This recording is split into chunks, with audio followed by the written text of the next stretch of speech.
pour que la paix règne et revienne.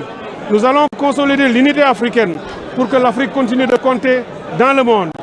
Voilà, entre autres, les éléments fondamentaux qui viendront s'ajouter à cette réforme importante sur la refondation des institutions, basée sur les conclusions des assises nationales et les recommandations de la Commission de réforme des institutions.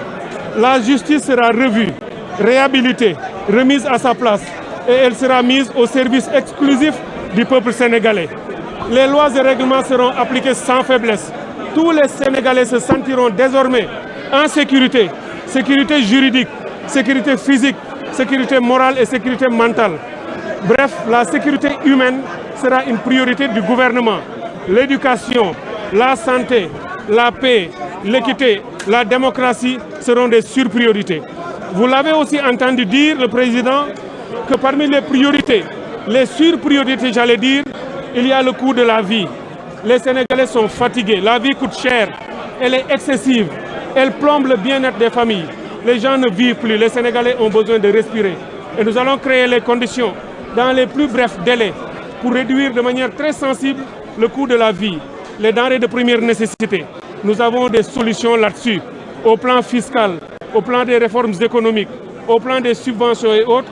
Nous avons d'importantes solutions et de mesures qui permettront de rétablir le coût de la vie, de le maîtriser à un niveau vraiment soutenable pour la population sénégalaise. Évidemment, pour finir, il l'a aussi dit, une priorité spéciale pour les femmes et les jeunes. Ce sont les deux composantes les plus importantes de notre société. Les jeunes, au regard de leur nombre, de l'énergie qu'ils portent et de tout ce qu'ils peuvent faire pour le futur de notre pays, mais les femmes, pour le rôle et la place qu'elles occupent dans notre société, comme les éducatrices, les garantes de la stabilité sociale et sociétale, et ceux qui inculquent et socialisent nos enfants pour qu'ils deviennent demain ce que nous attendons d'eux. Les femmes et les jeunes seront la surpriorité du gouvernement du président Bassirou Diomaye Faye. Évidemment, nous prenons un pouvoir où nous avons trouvé des politiques publiques qui sont appliquées. Ces politiques seront réévaluées. Elles ne sont pas seulement réévaluées, examinées par le gouvernement, et vous l'avez entendu, le président a dit, ce seront des concertations inclusives.